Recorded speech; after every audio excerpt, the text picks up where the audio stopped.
So, it's great that you started by talking about the fact that an interesting question to ask would be whether God is one or many. Because this is a fundamental question of Tawheed or monotheism, which is an important consideration. But before one talks about God, one must define God, and God is known through His attributes. Many a time when we speak to atheists, we encounter the objection that how could it be the case that you guys are always putting God into the gaps? They call it the God of the gaps argument. What is God? Who is God? God is known through the attributes that He describes Himself with from a textual perspective, or that we get to know of through rationalization, discursion, intellection, understanding.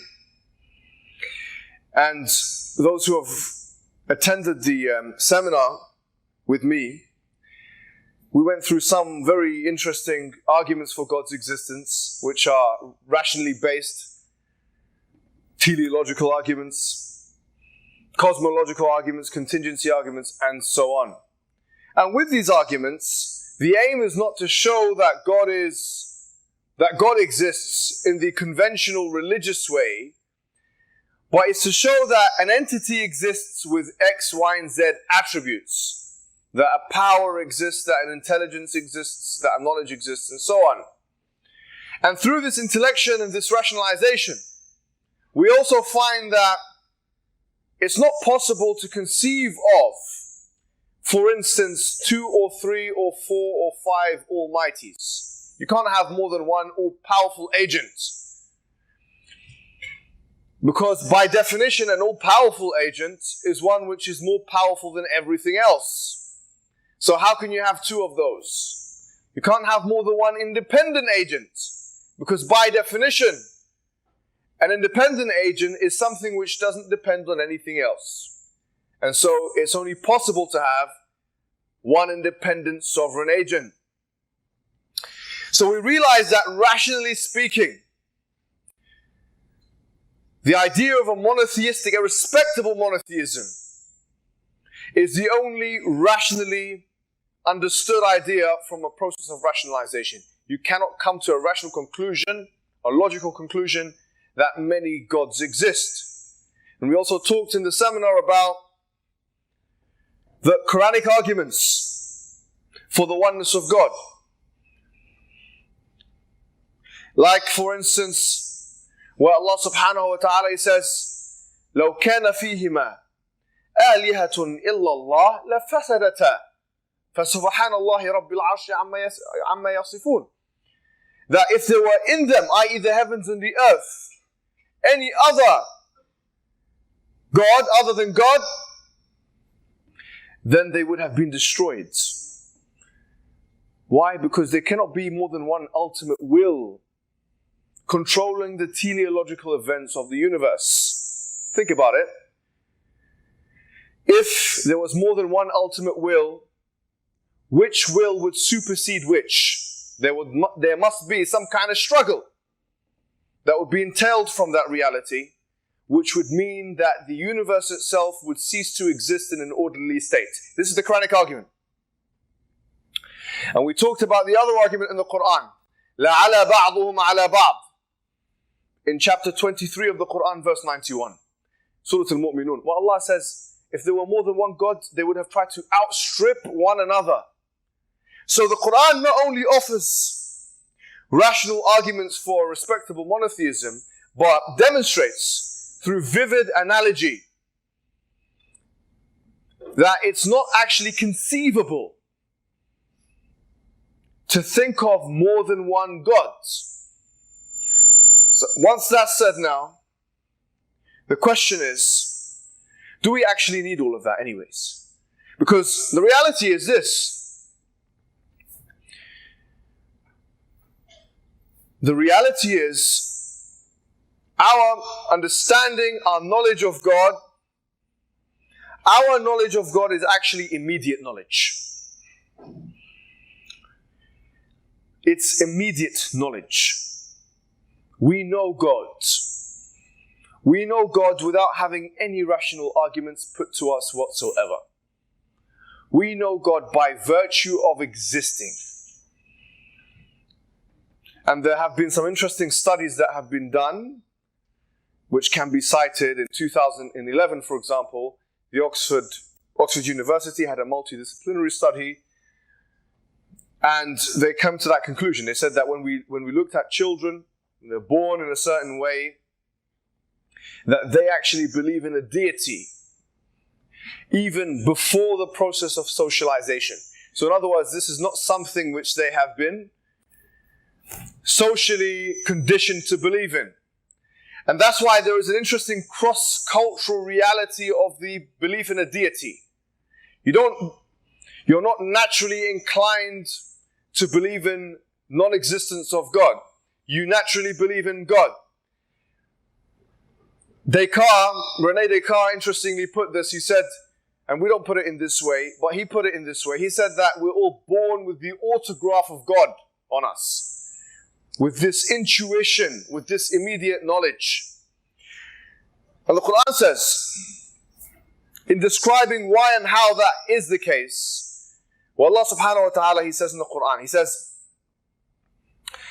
but أعوذ بالله من الشيطان الرجيم, He says, وَإِذْ أَخَذَ رَبُّكَ مِنْ بَنِي آدَمَ مِنْ ظُهُورِهِمْ ذُرِّيَّتَهُمْ وَأَشْهَدَهُمْ عَلَىٰ أَنفُسِهِمْ أَلَسْتُ بِرَبِّكُمْ قَالُوا بَلَى شَهِدْنَا أَن تَقُولُوا يَوْمَ الْقِيَامَةِ إِنَّا كُنَّا عَنْ هَذَا غَافِلِينَ. Allah says in the Quran, He says that there was a state in which Allah, He took from Bani Adam, from their backs. This is chapter 7 of the Quran, verse 172. He took their progeny. He took their progeny. How this is the case is elaborated in many ahadith, which you can see if you look at one of the exegetical sources of the Quran, tafsir sources like Ibn Kathir or something. Many hadiths in Surah Nisa'i, Tirmidhi, Musnad Ahmad. You can check the hadith, which says that there was a time where Adam himself, that the souls of humankind were taken from his back in this primordial state, and that Allah subhanahu wa ta'ala, He told the souls, do you take me as your master? Alastu bi rabbikum? Am I not your master? قالوا بلى شهدنا. They said, certainly we have testified to that reality. What reality is that? The reality that you are our master. And then Allah, He says, أن تقولوا يوم القيامة إنا كنا عن هذا غافلين. That this would, you can't say now on the day of judgment that we were upon this heedless. In other words, we're not heedless of the fact, we cannot be heedless of the fact that God exists, the one God, the master God, the Rabb. Because this is something which has been instilled into us before our physical existence, before our material existence, before our natural existence, before we were babies. And that impetus to believe in God, that inclination to believe in God, was something which was as natural to us as our instinct towards our mothers. You could say it's even more natural than that. Let's give an example to make this a bit more vivid. Say, for instance, you have a child, young child, maybe the age of 6 months, baby. And this baby is obviously attached to his mother. And the baby grows up to maybe the age of 2 years old or something, and is with his mother. And then somehow the baby breaks away from his mother or from her mother. they have to go somewhere else. When the baby is reunited with the mother, one could argue that they will have an inclination to that mother, because they know that it's almost as if it's a hidden memory. It's a hidden memory. It's something which is nestled into the thoughts of that particular child. But all that is required is a few adjustments, and that baby or that then child would recognize their mother. And the same thing, or the same analogy, could be drawn with our subjective states in the world around us. Because Allah subhanahu wa ta'ala, He has positioned us in a certain way where we already know who Allah is. SubhanAllah, say that one more time. We already know who Allah is. You don't need any information. To know your relationship with Allah is a natural relationship. It's a natural relationship. Like the baby naturally knows the mother.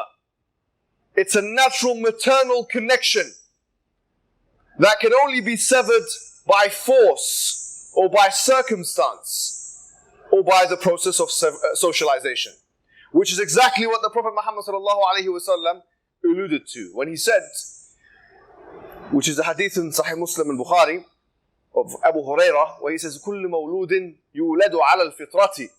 Every mawlud, every born child is born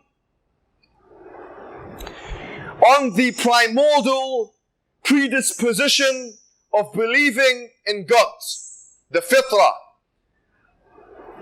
فطرة الله التي خلق الناس عليها.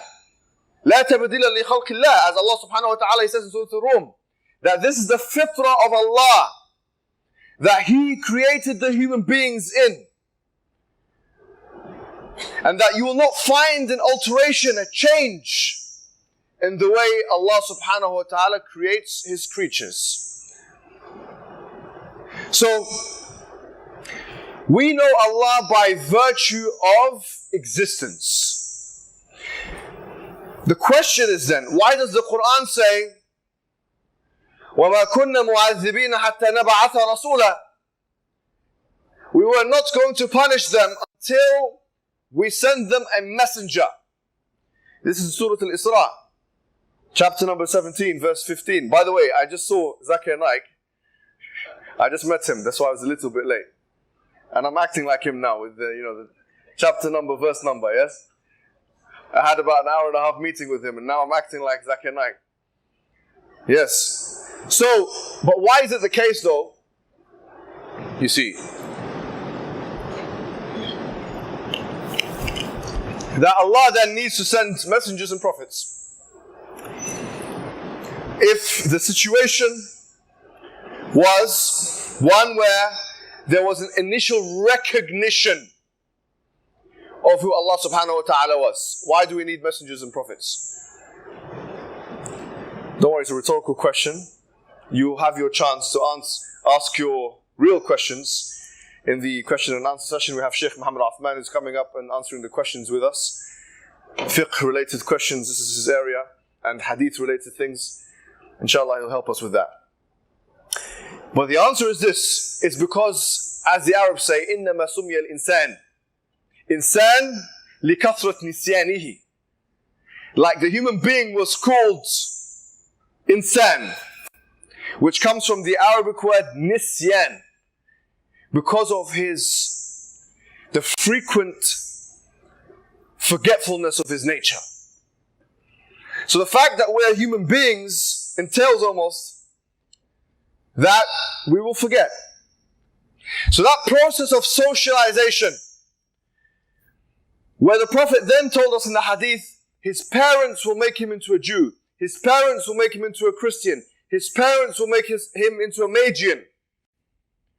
That's primary socialization. But you can extend that. The society can make us into atheists. The society can make us into liberals. The society can make us into feminists. Not that feminism and liberalism is totally wrong. And we'll come to that on Thursday, okay? But it's a process of socialization. We have certain social attitudes and beliefs that had we been born and raised in a different time and a different place, surely we would not have those beliefs.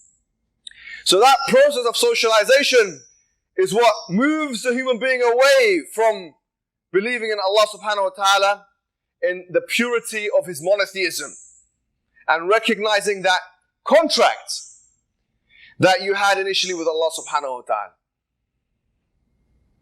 You know, one thing I've been looking into and I found quite interesting, and I'm thinking that maybe you will find quite interesting as well, after I let you wait here in suspense.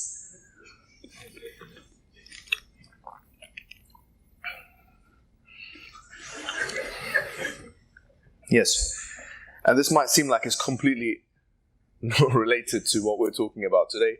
Don't worry, it is. It's the idea of contract.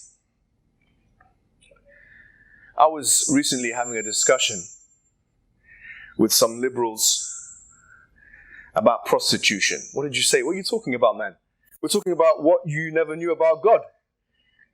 Why are you talking about prostitution? Let me tell you why. They were basically asking me, why is prostitution wrong? And obviously from an Islamic perspective, we say it's haram because, you can't have sexual intercourse before marriage and so on. Yes? Don't smile, brother. You can't. But obviously, if you're speaking to someone who does not believe in your worldview, I have to explain it to them in their worldview, right? So I said, the reason why prostitution is wrong on liberalism is because and by the way, this is not why it's wrong in Islam. It's wrong in Islam because قال الله وقال الرسول, okay? But I was answering their question and I was thinking about it as I was saying it. On liberalism, the problem is, a lot of it is based on consent and contract, yeah? So if let's say a client, and this is going to sound very crude, I do apologize. A client wants to use the services of a prostitute. And he pays the woman, or the man, yes? Yeah, there are male prostitutes. And he pays the woman, or he pays the man. Let's say for the sake of argument, how much is it usually for? This is a true question. If anyone answered that question, we would, yes. Let's say it's £50. I don't know how much, ringlets, or whatever you have it. What do you have in this country? What's your currency here? Ringgit. Whatever it may be, right? Now, say for instance the woman agrees. And during the act, she says, no, stop. Like during the act, she says, stop. Now there's a problem here. The problem is he paid that money. But at any point, based on the law and other reasons, human rights, she can say, don't touch me, please don't do this to me. And if he continues, it actually could be rape. She can accuse him of rape. I say that's actually not fair from a liberal perspective because the contract is broken. He's paid her money and she didn't deliver the service. But if she does deliver the service, it will hurt her. So you can never have a contract like that. It's avoidable and it's not a regulatable thing. And the same thing could be said about surrogacy, by the way. Like IVF. If you say to someone, well, you can be the mother of my child, but you're the surrogate mother, yes? But that woman gives birth to the child. If they make a contract, I'm going to give you X amount of money for that child. But then the woman who gives birth to the child decides, I don't want to give this child away. This actually happened in America, and they ruled in favor of the surrogate mother. They said that she didn't have full information, and therefore she has a right to keep that child, even though the sperm was of another man and the egg was of another woman. So it messes up the contract. Surrogacy, therefore, on liberalism, on contract theory, is problematic. And so is prostitution. It's just an argument, just in case anyone tries to, right? But the idea is this. Why am I talking about contract? And why have I made that diversion? The reason is this. there is something which unifies, yes, Western thought and Islamic thought, and it is the idea of contract. It is the idea of contract. The Quran says, Ya ayyuha alladhina amanu awfu bil uqud.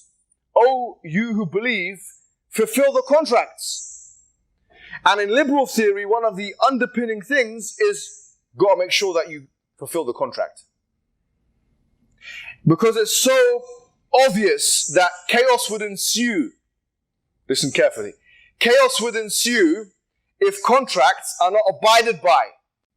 Imagine you have peace treaties between countries and they're revoked straight away because contracts are not respected. Contracts are important on everyone's worldview, on our worldview and on their worldview. Why is that important? Because imagine, listen carefully, what is the consequence, according to them, of rupturing a contract? Yeah, you can have anarchy, but usually the law has in place legal consequences, yes? If the law has in place legal consequences which can range from prison sentence to fining to death, in the case of treason, the idea that there should be a consequence attached to a severing of a contract is universally understood, almost. Except with anarchists and other people, right? But imagine this. Imagine we, as human beings, are severing a contract with the ultimate source of protection. Wait a minute. Say that one more time. I don't know how you made that diversion and you came back and what you're talking about. The ultimate source of protection, we believe, is Allah. He provides the ultimate source of protection.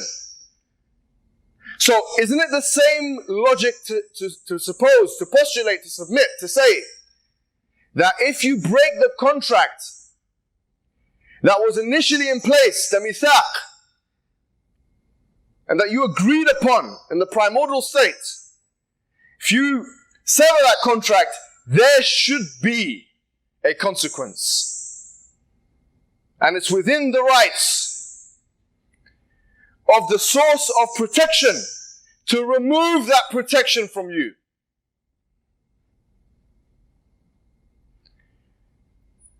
That's why the question that's usually postulated in these discussions is, if God is so merciful, then why does hell exist? Why is He putting the people in the hellfire?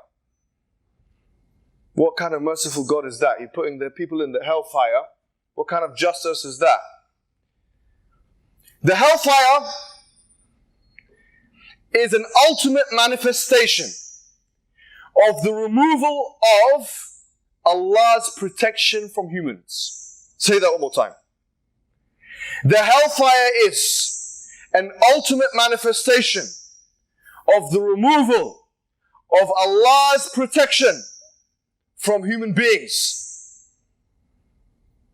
And since we agree on the premise that it's consequentially justifiable to say that protection should no longer be afforded to those who sever the contracts, then what more contract more problematic to sever than the one who's providing for you in all aspects and domains and spheres of life? The answer to that question is the people that don't understand the hellfire and the punishment therein are those same people that don't understand the severity of the contract that they have agreed to and that they were reminded of in this world. So you see, it all makes sense now. But someone may argue and say, but hold on, no problem. I understand this concept. I understand, yes, that if you sever the contract, there should be consequences. Yeah? If you sever the contract, there should be consequences. From this perspective, God is within His rights to give you those consequences. So what then about proportionality.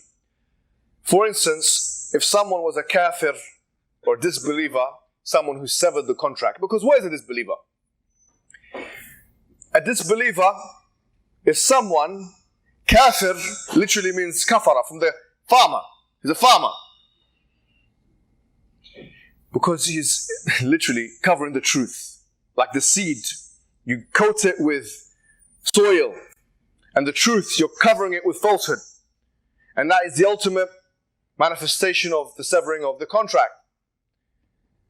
But the question of proportionality will come into play, because they'll say, okay, if they were disbelievers for 3 years, or 5 years, or 10 years, or 20 years, then why should they be in the hellfire forever?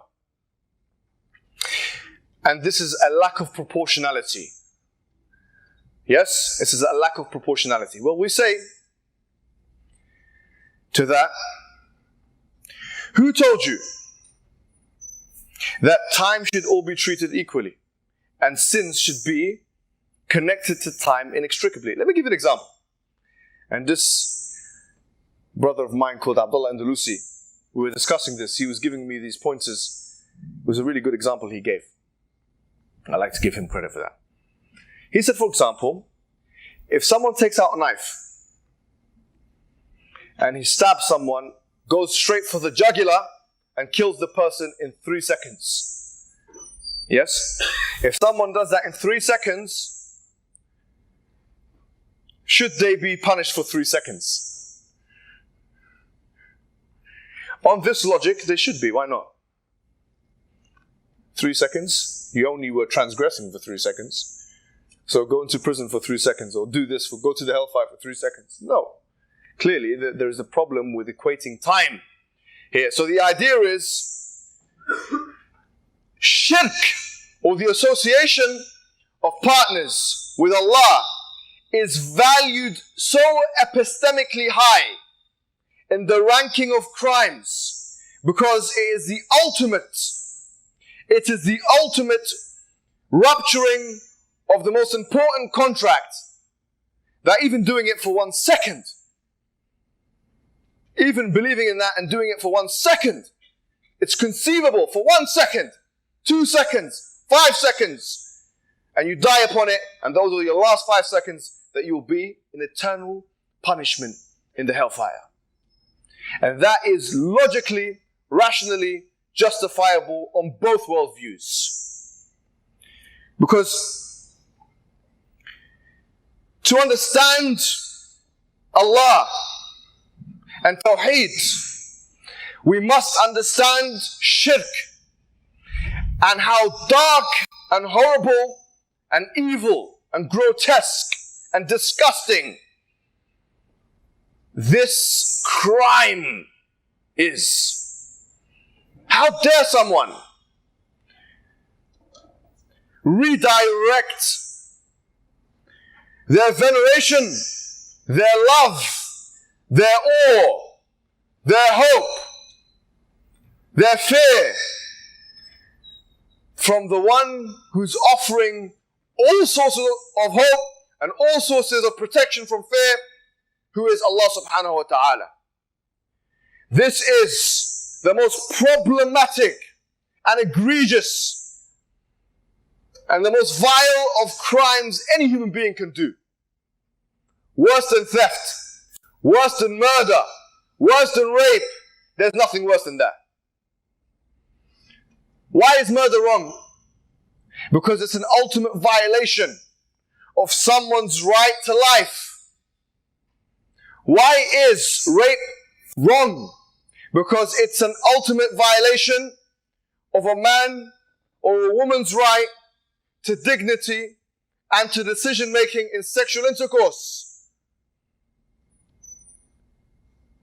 So why is shirk wrong? Because it's an ultimate redirection. It's an ultimate redirection of all of the attitudes, the beliefs, and the actions that should be positioned to the one who allows them to be positioned to anything in the first place, to other than him. It's the worst kind of oppression. Shirk is the worst kind of oppression. And so Allah subhanahu wa ta'ala, He gives us some interesting points. He says, وَمِنَ النَّاسِ مَن يَتَّخِذْ مِن دُونِ اللَّهِ أَنْدَادًا يُحِبُّونَهُمْ كَحُبِّ اللَّهِ وَالَّذِينَ آمَنُوا أَشَدُّ حُبًّا لِلَّهِ. He says there are some people who take andad, and nid is a false god, and they love them as much as the believers, as they ought to love Allah, and the believers are more loving of Allah. With this verse we know that if you position your love, your ultimate love, to other than the creator of love and the source of love, who is Al-Wud, who is Allah subhanahu wa ta'ala, Al-Wadud, the one who is the source of all love, then what kind of egregious misappropriation is that? What kind of movement away from the truth is that? How can that be justified? That's the worst thing you can imagine. That really is the worst thing you can imagine. I have a question.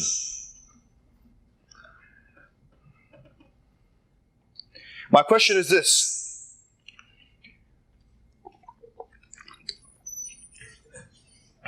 Yes, get your attention. You wake up now. Yeah, this guy was asleep. I have a question. Why is it the case that if I pull out a knife and break down or cut down a tree, which is a living creature, yeah? A tree is a living creature. If I cut down a tree, or if I cut open a baby, a living baby, why is it that almost everyone, almost intrinsically, would say that doing the latter thing, i.e. cutting the child, is more problematic, more sinful, and so on, than cutting down the tree? Where it's the same action. Think about it. It's actually the same action. I've gotten the knife, I'm cutting the thing, same action. The reason why is because we place more value on the life of humans than we do on the life of trees. Obviously, in this analogy, we can't super extend it to Allah, because you can't transgress against Allah in a way that would harm Him. But the idea is you can transgress to Allah in a way that will harm yourself. And so if the presupposition is that the transgression or the aggregate net value of how bad something is depends upon the thing you're doing it to. Say that one more time. Okay. How bad something is depends upon what or who you're doing that thing to. Like in our example, cutting a child or cutting down a tree, they're not seen as the same, are they? So, what about if you have a maximally perfect, all-powerful, all-loving agency, whereby there is no value that can possibly, rationally, fathomably be more powerful than Him? What about in that situation? Transgression towards this entity must by logical necessity mean that that transgression should be valued in the highest form possible. If not, then on materialism, all of these atoms have the same epistemic value. Me cutting open a child, me cutting the tree, same thing, just rearrangement of atoms, doesn't matter. I can do whatever I want. But the truth is this, guys. The truth is, you will never be able to value yourself, and we will never be able to value ourselves collectively until we realize how we have been given value.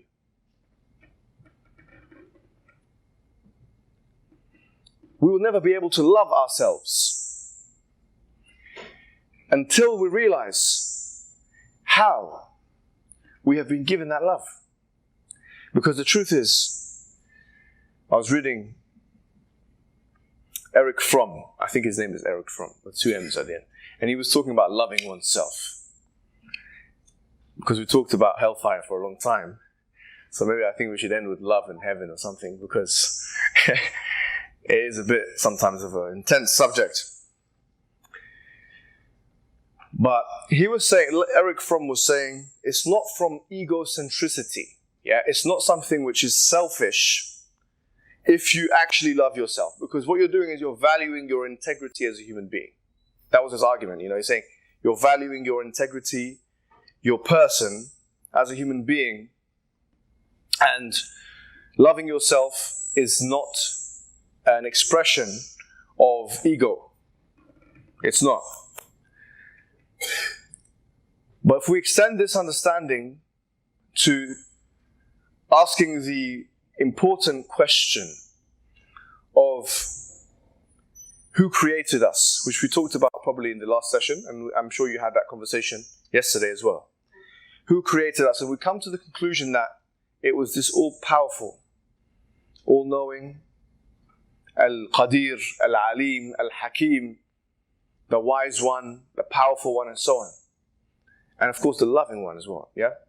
When you come to that conclusion, then you love more the one who created you than yourself. And the reason why is because he was the sabab, the reason, the cause for your existence. So as we say, min babi awla, it's prioritized for you as a human being to love the thing or the one that created you more than yourself, because it caused you to be. And so, having love in Allah subhanahu wa ta'ala, going back to our example of the baby and the mother, is something not only immediately and intrinsically known, but should be rationally understood as well. If you love yourself, you should love Allah. And that's why Umar ibn al-Khattab, when he went to Rasulullah sallallahu alayhi wa sallam, and he was asked about who does he love the most, and he says, I love you, i.e. the Prophet Muhammad sallallahu alayhi wa sallam, more than everyone except for myself. And then he said, go back, because you have to love Allah and His Messenger more than everyone else. And he went back, introspected, came back and changed his position. And that spiritual engagement with oneself about how we love Allah subhanahu wa ta'ala should be something we're consistent with. We should reason to ourselves on a daily basis that Allah is the ultimate source of all the love in the world, and therefore we should be most loving to Him. And I'll end with this, because we want to open up the questions and answers. What I will say is that look what Allah subhanahu wa ta'ala has done for us. Despite the fact that we proverbially, signed the agreement, if you like, the cosmic agreement, the spiritual, metaphysical, cosmic agreement with Allah subhanahu wa ta'ala, that, Alastu bi rabbikum, qalu bala shahidna. We said, yes, we do take you as your master. Despite the fact that we signed that cosmic agreement, Allah yet gave us the chance through messengers and prophets to realize His existence once again. And subhanAllah, Surah An-Nur and Ayat An-Nur in particular, it gives us a beautiful analogy of how this all works out, and that requires another lecture altogether. But there's one thing in particular which I wanted to stress, where Allah subhanahu wa ta'ala, He says that this process is nurun ala nur. That we're born almost, you could say, you could argue, with this innate fitrah, this predisposition, this primordial state to worship Allah subhanahu wa ta'ala, to love Allah subhanahu wa ta'ala, just like a baby loves his mother, or even more than that, way more than that. We're born with that love. We're born with that connection. We're born with that agreement. And yet, Allah subhanahu wa ta'ala provides for us messengers and prophets that help reaffirm that agreement. Remind us of the agreement. Give us evidences for the agreement. And so on and so forth. And so, just like, well, someone will say, maybe a materialist skeptic, I don't remember the agreement, Well, that's the point. You might not remember the agreement because of the process of socialization. Well, this is not an agreement I willfully got myself into. You didn't willfully get yourself into this agreement with your mother. You didn't choose to be your mother's son, for instance, or daughter. But by virtue of relationship, the agreement existed. And by virtue of existence, that relationship existed. And in the same way, by virtue of us being ibad Allah, the slaves of Allah, the creation of Allah, the agreement exists, and we must remind ourselves of it. We must love Allah, bring ourselves to fear no fear more than His fear, and have no love more than His love, and have no more hope than in the hope He puts in us.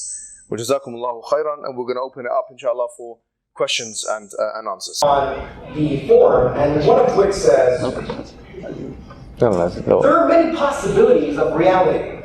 How do you believe in one ultimate reality?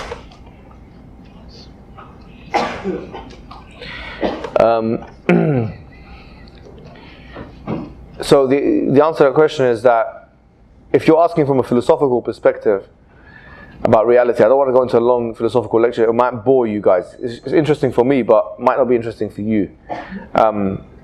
So in philosophy, there are three schools of thought. There is materialism, dualism, and idealism. And materialistic conceptions of the real world are that which is physical and empirically proven through the five senses.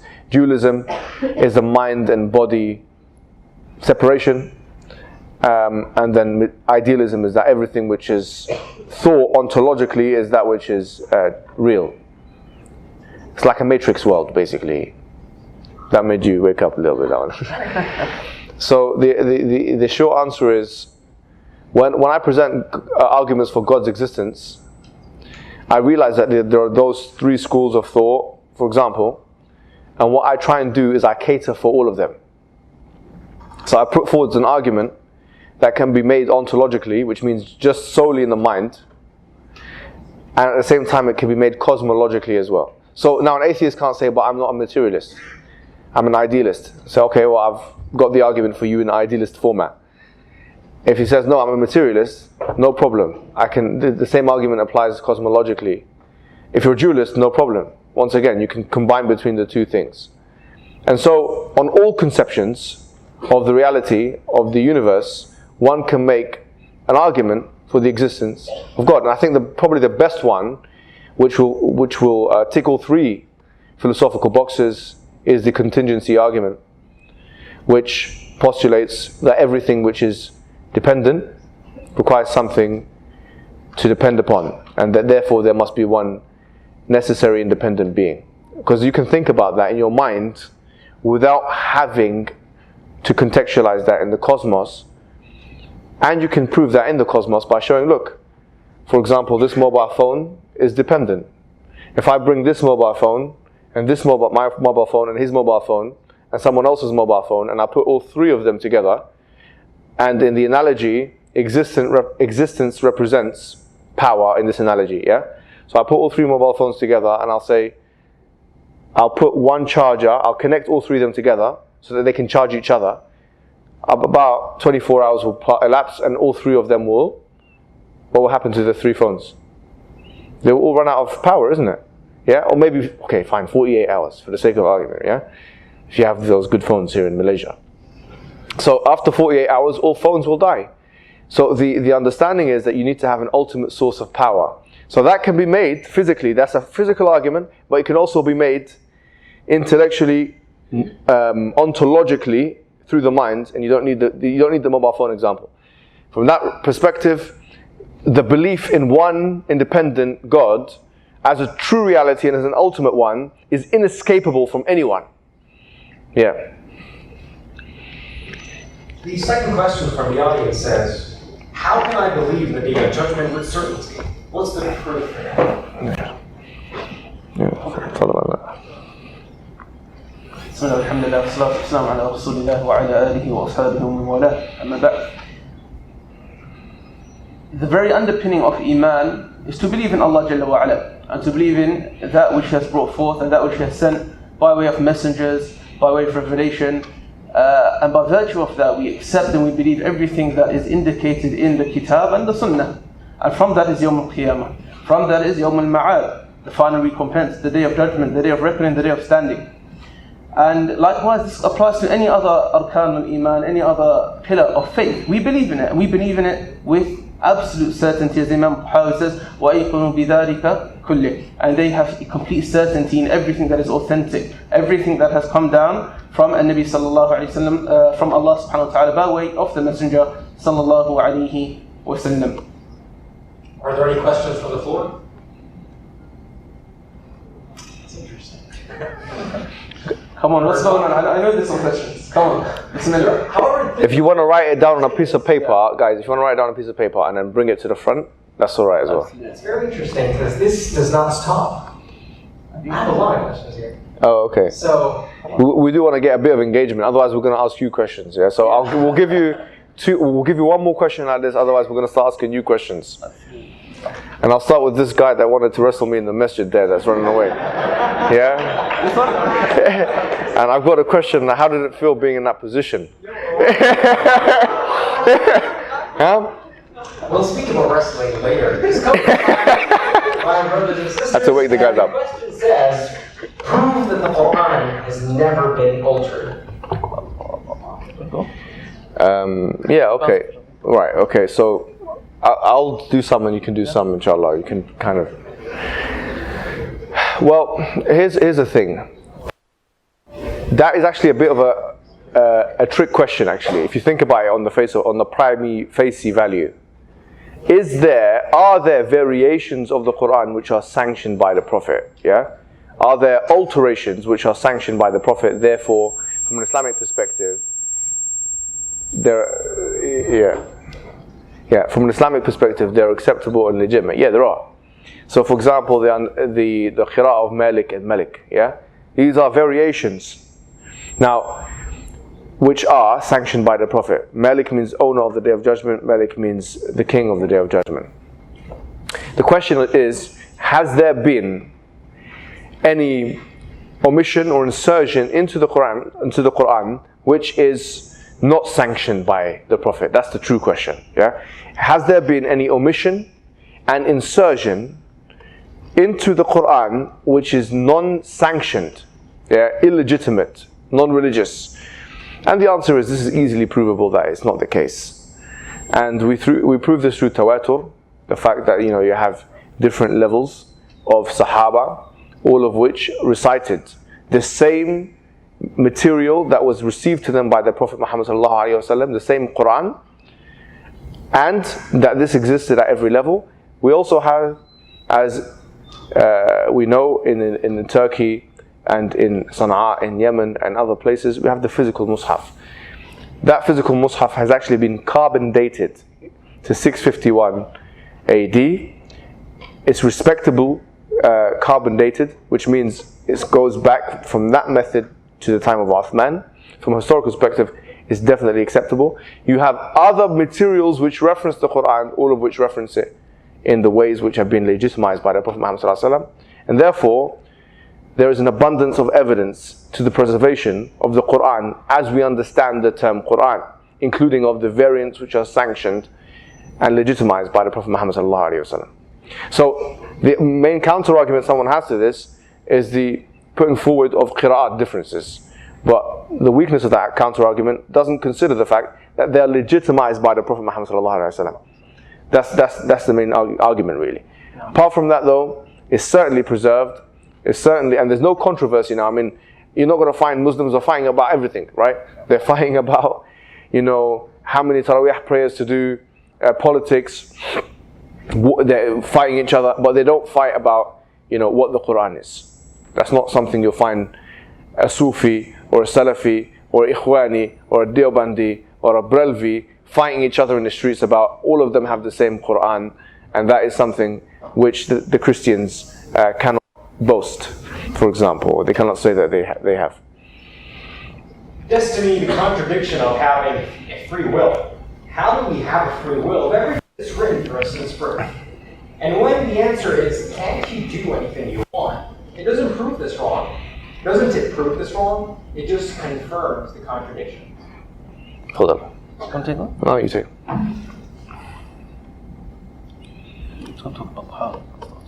Yeah, okay. Hello. Yeah. Okay.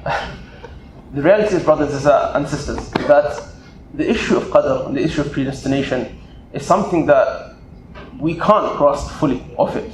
We know that there is something that exists called al-qadr, al-qadha, al-qadr, predestination, and we accept this and we believe in this. And were it not for the fact that it has been mentioned, then it's very difficult logically to deduce this. Now, I want to share something that I think is very powerful and very pertinent. And to be honest, most of the questions I get, I'm sure Muhammad and many brothers get, it's about determinism, it's about predestination, free will, whether or not this actually exists or not. How do we deal with this? How do we cope with this? Okay? I want to share something that's, I think, very powerful. And that is, no matter what position you give, and of course we give the position of Ahl Sunnah, which is that every person has been created with a type of mashia, a type of free will. This free will is not absolute and unrestricted. In fact, it's muqayyad, or it's restricted by the will of Allah subhanahu wa ta'ala. And this is our belief. And this is the most kind of coherent and well understood belief and easily explainable belief that you could find out of all of the beliefs that have been mentioned by the different firaq and different sects. Now what I want to share is and I quote again from Imam al-Tahawi, and you hear me quoting a lot from Imam al-Tahawi always. Imam al-Tahawi, Abu Ja'far al-Tahawi, passed away in year 321 after the hijrah of the Prophet sallallahu alaihi wasallam. It's perhaps one of the earliest complete creedal texts that we have in our heritage, in our Islamic heritage. And it's something that literally has been agreed upon and accepted upon by whether you are Ash'ari, whether you are Maturidi, whether you are quote-unquote Salafi, Hanbali, Athari, whatever you want to call it. It's agreed by everyone. And that is Imam Tahawi says, وَالْقَدَرْ سِرُّ اللَّهِ تَعَالَى فِي خَلْقِهِ. He says at the beginning that qadr is a secret from Allah and His creation. لَمْ يَطَّلِعْ عَلَى ذَلِكَ مَلَكٌ مُقَرَّبٌ وَلَا نَبِيٌّ مُرْسَلٌ. A prophet, nor a close or sent messenger or angel have been given full knowledge of that. وَالتَّعَمُّقْ فِي ذَلِكَ ذِرِيعَةُ الْخِذْلَانِ. And to think about it constantly and to ask questions about it constantly is a means of transgression. وَسُلَّمُ الْحِرْمَانِ. It's a stairway to complete prohibition. وَدَرَجَةُ الطُّغْيَانِ. It's a degree of tyranny. And he says, whomsoever thinks about this constantly, asking himself questions about it, فِكْرًا وَوَسْوَسًا, thinking about it, asking about, pondering about it, he will find himself lost. And he will find himself possibly even leaving the fold of Islam. And he says, continuing this,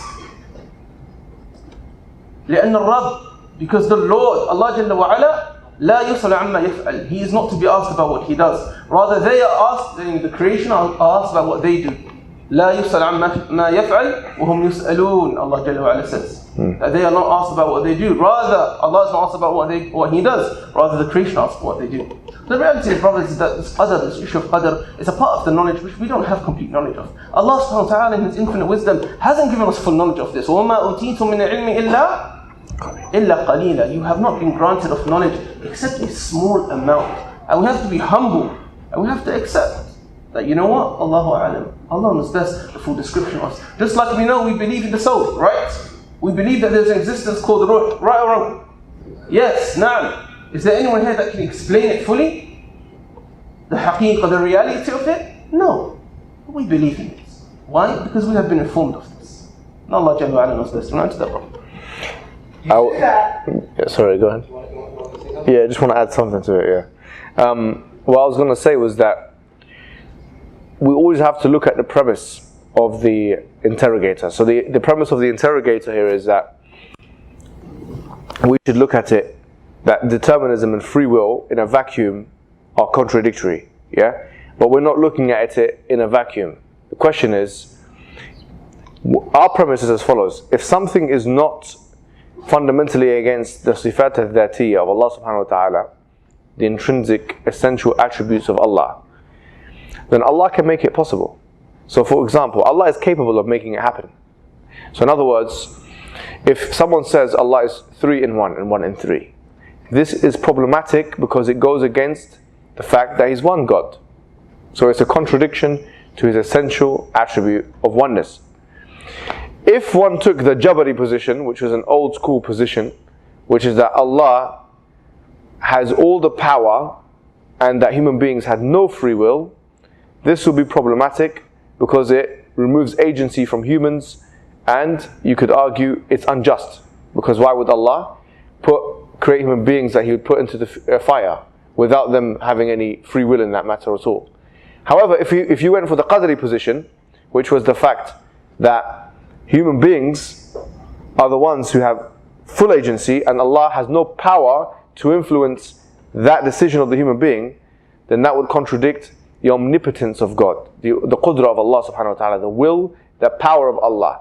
So the two alternative possible logical opinions would contradict the sifat al-dhati of Allah. That's why it's actually necessary from a theological perspective that Allah has created human beings, given them free will, and at the same time maintained control of, number one, the knowledge of that, number two, the mashi'ah of that, He had will of that at all times, and number three, the khalq of that, the amal of that, the action of that, and the kitaba as well, actually, the writing of that in the Lawh al-Mahfuz. So those four things are always going to be in place. So having said that, the question should be as follows: is it against Allah's attributes for there to be a coexistence of free will with godly determinism? Think about that question. That's an important question. Is it against Allah's essential attributes for there to be a coexistence of free will, humanly free will, and godly determinism? The answer is, it's not against the attributes, it's not contrary to any of His attributes, therefore it's conceivable. It might not be inconceivable, it might be inconceivable to us, because all we can imagine from our experience is that this free will means you're in control and determinism means you're not. You can't have control and no control at the same time, therefore it's a contradiction. However, that's not considering the will of Allah, the ability of Allah. That's not considering that. So long as it doesn't contradict His will, it's possible from a theological perspective. And it's not contradictory. There's one there first and then there's, yeah. Jazakallah khair for the talk. I'm asking on behalf of a friend of mine that comes from a Christian faith. So you mentioned in your talk just now that God is all-knowing and He can do whatever He wills, correct? So if God can do anything He wants because He's God, if God wants to have a full personal relationship within Himself, who are we in our limited knowledge and logic dare to object Him? So why is the concept of Trinity wrong? Well, because it's against His essential attribute of being one. You can't say He's 1 and 3 at the same time. It's different. You see, the idea is, if He's 1, He cannot be 3. And that's a very straightforward thing to say. He can either only be 1 or be 3. You can have one all-powerful agent, or you can have 3 non-powerful agents, or non-all-powerful agents. You can't have 3 all-powerful agents. So it goes back to the discussion we had about not only the logical consistency, but the logical consistency taking into consideration the essential attributes of God, which are discovered through rational discussion and as well as the textual evidences. Does that make sense? So we have another question. Do you have a follow-up? I'm not the one asking the question, but No. Okay. Jazakallah khairan. So can I please have my pass down to Sister in front?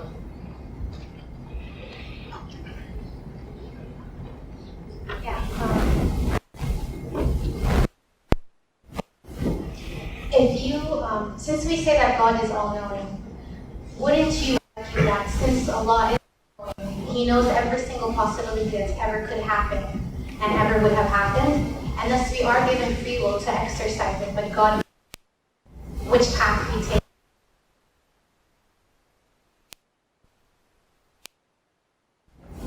Thank you. Yeah, that's yeah. Do you want to answer it?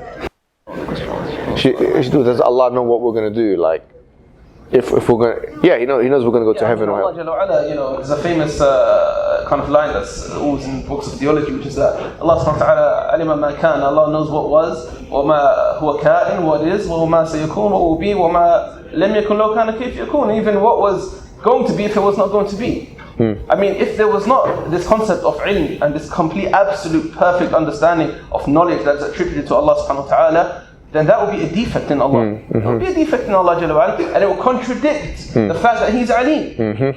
He's all-knowing, and He's maximally perfect in this knowledge. It will completely contradict it, and that will again go back to our understanding of what is a Rabb, what is Allah, Yes. what is Al-Ilah. Is there a deity that we can refer to as a maximally perfect being? So it comes back to that really. Alright, so do we have any questions from the brother's side? You can keep them quiet, the brothers. Brothers, come on brothers. Bismillah. The sisters box 2, box 0. You say that we are born with a contract with God. But how do we know whether if it's Allah or some other God? Well, it's, as the scholars say, لَمْ وَشَعْفِ الْإِصْطِلَاحِ.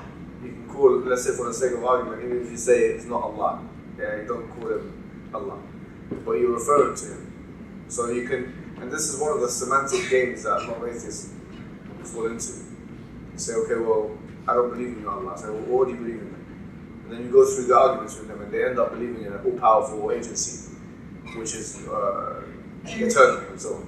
So we refer to that agency as Allah. So if you don't want to call it Allah, but it has all the attributes of it, then it's just your refusal to use a term that is commonly used to refer to the thing that you actually do believe. So sometimes words can obscure what the meanings are, and so if someone doesn't want to believe in the word Allah, just for the sake of argument, use another name. It doesn't mean that the concepts are wrong.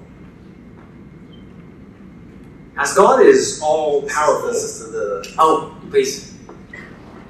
So the friend replied to me, and anyway. So if God is a social God, and if He's only one in Himself, it's a bit of a long one, so you might want to listen carefully. If God is a social God and He's only one in Himself, essentially He needs humans to be social with. A God that needs something other than Himself is not God. Islam therefore teaches an insufficient, needy God. A triune God shows that He is God, all-sufficient and in Himself, and furthers His ability and grace to love us. How? If God is one and social, then He needs us. It is impossible for God to need anything. If God is two and social, then He won't relate with anyone because He has a close, exclusive relationship in Himself. Hence, God is triune, leaving space around the table for imperfect beings like us, saved by His grace. I think the person is, whoever, no disrespect to the person who's asking the question, I know it's not you, obviously, but they don't really know how to use logical arguments properly, because let's say, for example, we agree with the premise that God is a social being, which, by the way, we don't agree with in that wording, yeah? Let's say, for the sake of argument, why does it have to be triune? Why not 5 gods, or 5 in 1, or 7 in 1, or 8 in 1? If it has to be a social, it's a matter of, he has to speak to someone, right? So why does it have to be 3 people? Why is that the magic number? Why not 8 people, or not 11? And then, because they know that it's going to end up being Christianity, is going to end up being Hinduism. So if that's the argument, it doesn't necessitate triunity at all, or Trinity in any way. it just necessitates, if that's the argument, polytheism, or kind of conglomeration of gods, the like of which we saw in the Greek mythological times, where you had Zeus and his son and they're having a good time and they're talking with each other and all this kind of thing. So that doesn't mean anything. But the Quran actually responds to this by saying, لو أردنا أن نتخذ لهوا لاتخذناه من لدنا إن كنا فاعلين. It says if we wanted to really take a pastime, in other words, entertainment, we would have taken it from among ourselves. In other words, if we were really going to do something, right? If we were really active in that respect. And then Allah subhanahu wa ta'ala, He says after that to Him belongs وَلَهُ مَنْ فِي السَّمَاوَاتِ وَمَنْ فِي الْأَرْضِ وَمَنْ عِنْدَهُ لَا يَسْتَكْبِرُونَ عَنْ عِبَادَتِهِ وَلَا يَسْتَحْسِرُونَ To Him belongs everything in the heavens and the earth. So He doesn't, in other words, this is almost like a reply. Why does He need? Why are you assuming that Allah has this social, He needs to speak to someone or something like that, or have entertainment or enjoyment, or that's in fact, funnily enough, that's the needy premise. Why does He need to be social? As it would a cup of tea, this and that. Let's have a God, a tea time joke, this and that, play. No, God is far above and beyond those conceptions. And finally, I would say, usually the argument that people like William Lane Craig put forward, which is a little bit more sophisticated, but also based on false premises, is the idea that they say, okay, well, if God is loving, which we've been talking about today, then He'll need someone to love. Yeah? And so they say, okay, well, that's why the conception of Trinity is better than the conception of unity, because it shows that there has been a perpetual state of love giving and love receiving. You see, that's a stronger argument, but it's still problematic, because the assumption is that Allah needs to always exhibit the attribute that He possesses. And if that is the case, then why doesn't He exhibit, for example, His propensity to give punishment? Because if Allah is the just one, and is the one who can inflict punishments, then why doesn't He always perpetually exhibit that eternally into the past? So in other words, if you want to use it for love, and if you want to use it for sociability, then you should also use it for punishment. So who is punishing who? Is Jesus punishing the Father, or is the Father punishing the Holy Spirit? That's the question I would ask your friend. Thank you. What if someone says, I didn't agree to the contract, I didn't choose to be born? How can the contract be fair if it's one-sided? We don't agree to the contracts a lot of the time, and that doesn't mean that they're not correct. For example, have anyone agreed here? Has anyone been asked a question? Do you want to follow the Malaysian law or not? No, you're forced by virtue of existence in this land that you have a social contract with the Malaysian government, and if you go against the law, there are consequences. And so the assumption is contracts require consent. Contracts do not require consent, not on liberalism, not on social contract theory, and certainly not in universal law theory. Contracts exist by virtue of relationship sometimes. I'm born, I'm the child of my mother. I owe my mother a deeper societal, sociological, and familial duty than I owe any other woman. I didn't choose to be her son, and she did. Well, she might have chosen to be my mother, that's different. But it's definitely one-sided. I didn't choose that. You see? But it's a contract which most societies accept. Why is it the case? For example, let me give you an example, right? If you go and you have a child, yes? If you have a child, well, obviously for women, if you go to the hospital and your child is born, have you ever thought about why is it the case that you can take that child home now? And the government says, look, give me the child. So it's my child. For example. The reason why is because there's a biological presupposition that all children that have been conceived of women almost belong to those women. They are in contract with those women. And there's a biological presupposition which is upheld by every society I know of. Every single, except for the Pharaoh Egypt one where they used to burn the boys and all that kind of stuff in the ancient times. But It's upheld, and the reason why is because it's almost intuitive knowledge, right? So the presupposition is that contracts should always be two-sided. No, they can be one-sided, and they're still legitimate and valid in some cases. We'll open the floor to questions after this question. It says, prove that God is not created. We need a couple of questions for the share. You're giving me prove that God is not created. So usually, if we're going with the cosmological arguments, then we say there's infinite regress. Who created who? If there's an infinite line of creation, then there'd be an infinite regress of creation. Just like if there's an infinite line of causation, there'd be an infinite regress of causation. That is an argument that can be made. However, one can even make a better argument. Because someone can say, well, I don't care, I believe in infinite regress, as we said before in the seminar that we were talking about. Here's the point. Once you define God, you rule out the possibility of Him having anything that affects Him. So in other words, nothing can supervene on the essence of God.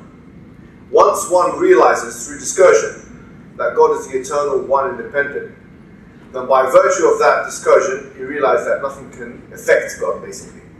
So by extension, even if you want to believe in an infinite regress, you have a problem of what preponderance can supervene on the inherent attributes of God.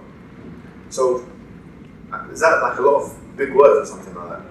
Okay, so in other words, you can't have, by virtue of the fact that God is independent, eternal, one, and He pre-exists all of creation, nothing can affect Him. That goes without saying. Let Him create. Any questions from the floor? Yes, please.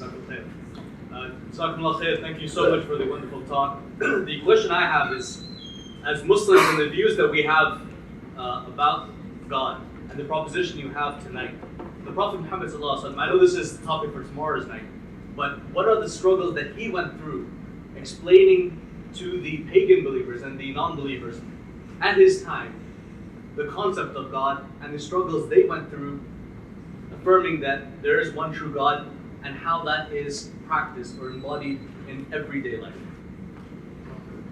Allahu Akbar. What a question, mashallah, tabarakallah. I think this question deserves a couple of lectures in and of itself, the answer to this, to be honest with you. But I mean, just very simply, when you look at Nabi sallallahu alayhi wa sallam, his seerah, and you look at his life, and you look at how he embodied this call that he was sent with, the call that all of the Anbiya, all of the prophets were sent with, which was the call of Tawheed, you could see that immediately this affected him in a number of ways. Firstly, it affected him personally.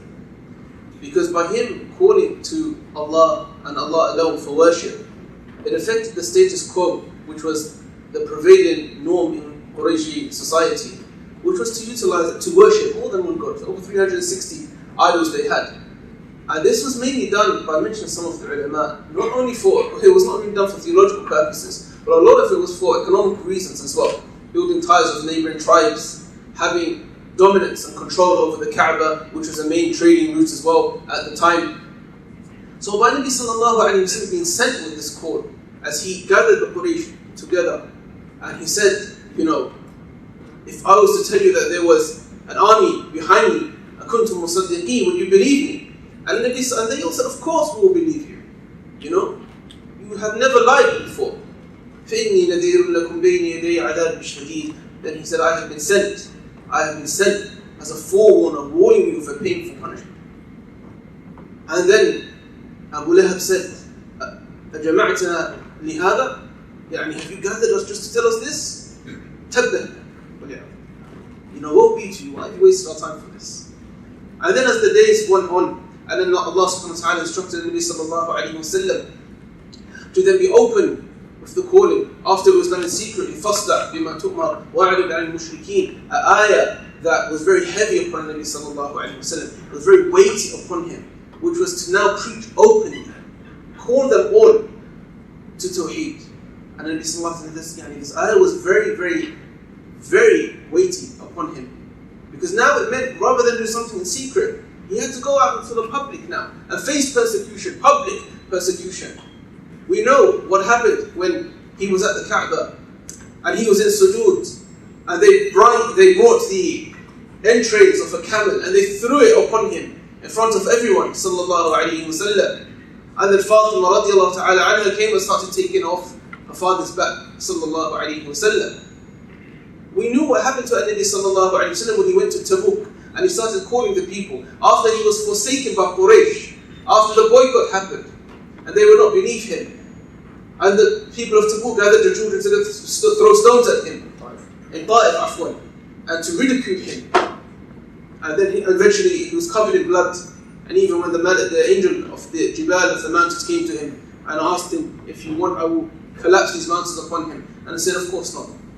You know, it could be from their progeny, those that believe in them. So Nabi sallallahu alayhi wa sallam went through personal struggles with this. He went through struggles that, wallahi, words cannot describe.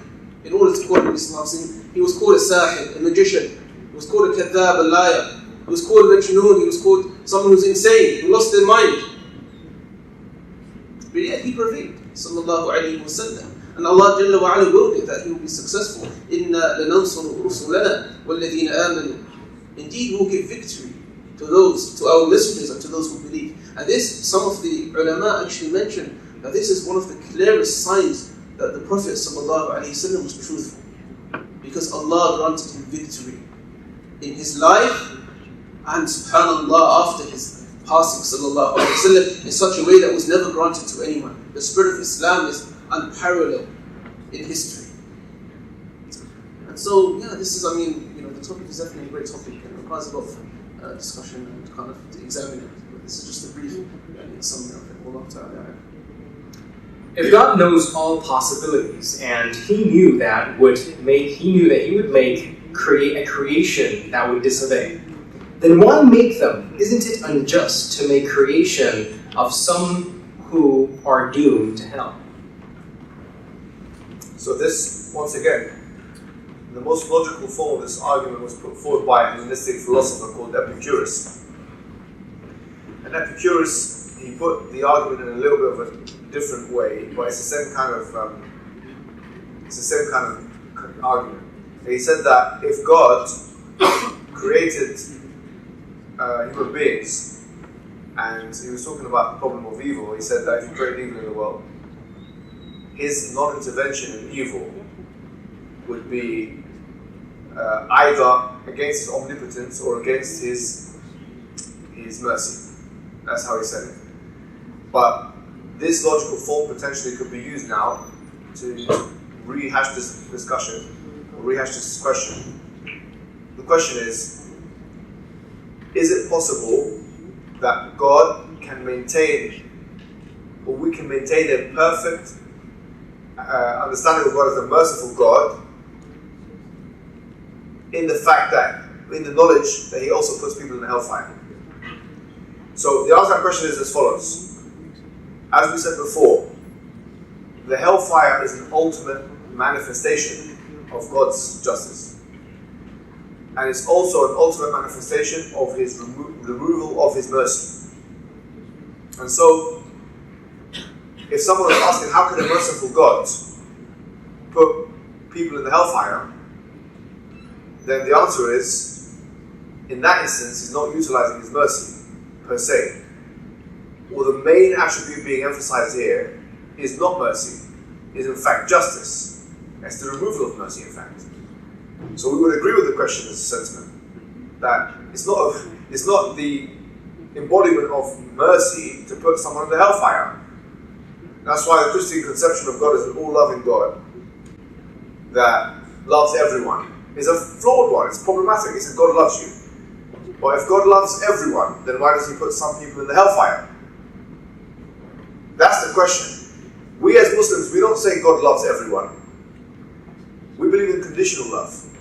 So if you do this, if you love Allah, then follow me, i.e. the Prophet Muhammad sallallahu alaihi wasallam, and Allah will love you back. So it's conditional.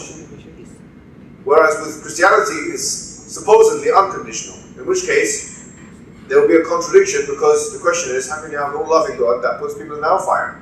For us, we don't have such contradiction, because we have a God capable of removing His mercy from selected individuals who do not fit the criteria. And so the fallacy in the question, it goes back to the fact that a reductionist conception of God as consisting of only two attributes, namely omnipotence and mercy, where we know that Allah has more than that. He is not just omnipotent, i.e. all powerful and merciful, but He's also just and wise, meaning He knows when to punish. He knows when it's appropriate to punish. So to answer the question, the only logical argument that can be made of this action of putting people in the hellfire, knowing that He'll go to the hellfire, creating them and putting them in the hellfire, is a conception of God as solely being a merciful and omnipotent God, which doesn't consider other attributes of justice and wisdom, for example. And Allah knows best. How do you know Muhammad was not lying?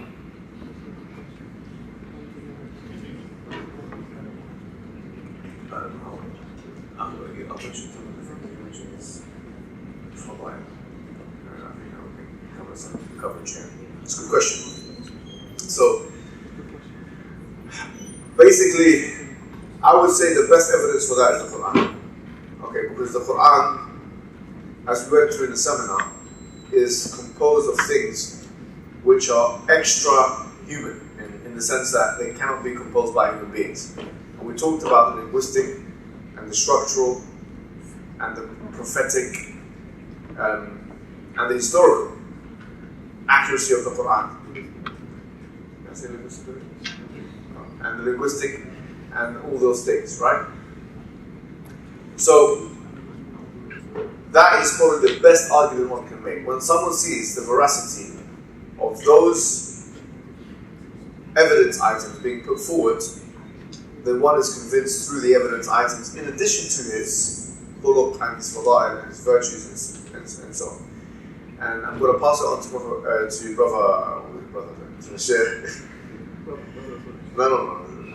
Sometimes I forget because, yes. I mean, look, he covered on something, and I think it's something I just covered on as well, which was that, when you look at Nabi sallallahu alayhi wa sallam, and you look at his life, and this is something mentioned by Ghazali, mentioned by Ibn Abdul and Hanafi from the 8th century, Shaykh Islam Taymiyyah, many of the kind of, muhaqqiqun, the great theologians of Islam, they would say that Nabi sallallahu alayhi wa sallam, just by virtue of looking at his life and how he lived, he can never be a liar. Because we only have three options here.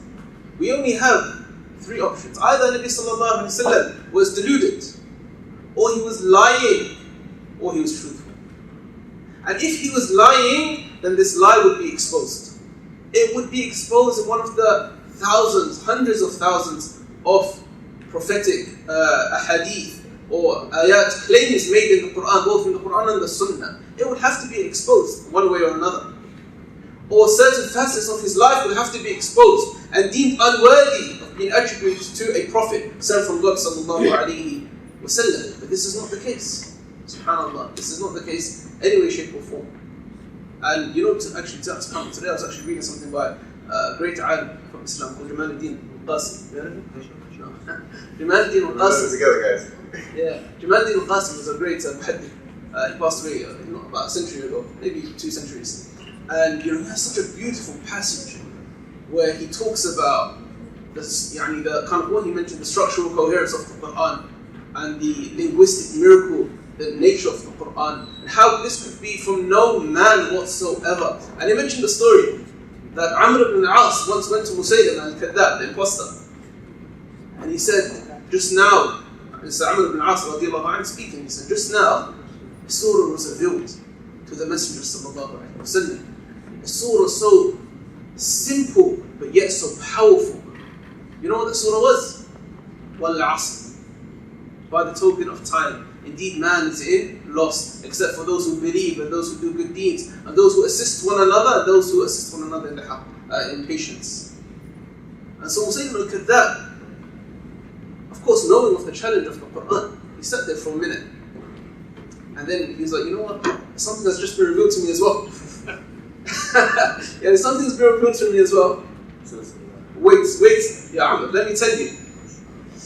Start reading. Yeah, Wabba. Wabba is like a little furry animal, like a rabbit. It's like, yeah, Wabba. You know? إِنَّمَا أَنْتَ أُذُنَانِ وَصَدَرٍ. It's like, indeed, you're only composed of 2 ears and a chest. And the rest of you is like furry claws. As Aaron al-As is like, I know that you're a liar. There's no way this can come from Allah subhanahu wa ta'ala. So the Quran and the life of the Nabi sallallahu alayhi wa sallam are both the, subhanAllah, and the linguistic miracles of the Quran, the historical miracles of the Quran, the prophecies mentioned in the Quran, and the Sunnah. All of these combined, brothers, subhanAllah, it is no way, shape, or form, it's impossible for it to have come from anyone other than a truthful messenger sent by Allah subhanahu wa ta'ala, the creators of the heavens and the earth, and Allah Jalla wa Ala knows best. So just a very quick disclaimer that the person who had asked a question regarding the Prophet Muhammad, peace be upon him, will certainly be entertained furthermore tomorrow in tomorrow's lecture. So with that being said, I believe we have a question from the woman's side. Yes, please. Can we have the mic passed down to her, please? I'm okay with that without mic. Alright, you'll now have to ask you to raise your voice a little bit. Okay. So I was listening to the sort of like hellfire and what comes in the afterlife and if things like that. I get nervous with mic. Yes, I can't do that.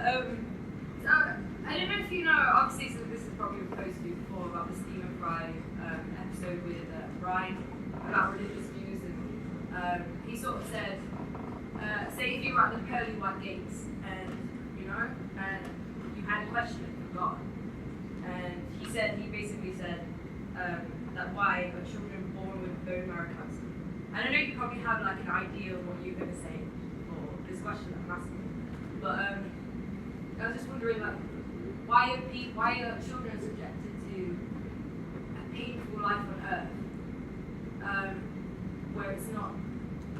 Maybe it's in God's will, but yeah, I'm getting too nervous to carry on.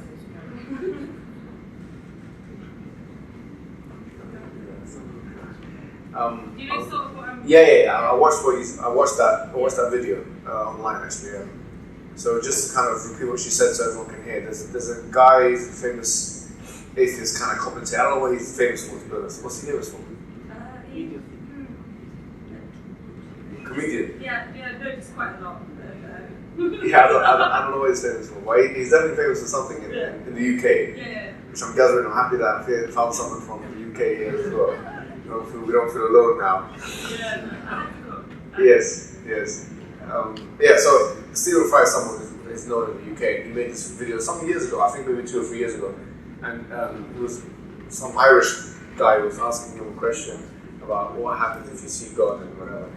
He as many new atheists arrogantly replied, he said, if I saw God, I'd tell him what was that all about with the kids, the bone marrow and all that kind of thing. As if in his cosmic conception, Allah's just going to stand there or just wait for him to speak and be humiliated by this man. Obviously, his cosmic conceptions can only be described as a figment of his own imagination. However, let's get to the crux of the actual argument that he's putting forward. And the argument he puts forward is, why is there suffering in the world? And more specifically, why is there suffering with children? And we've already kind of alluded to the fact that this was most prominently put forward by Epicurus in the Hellenistic period, where he talked about if God could intervene, why doesn't he intervene?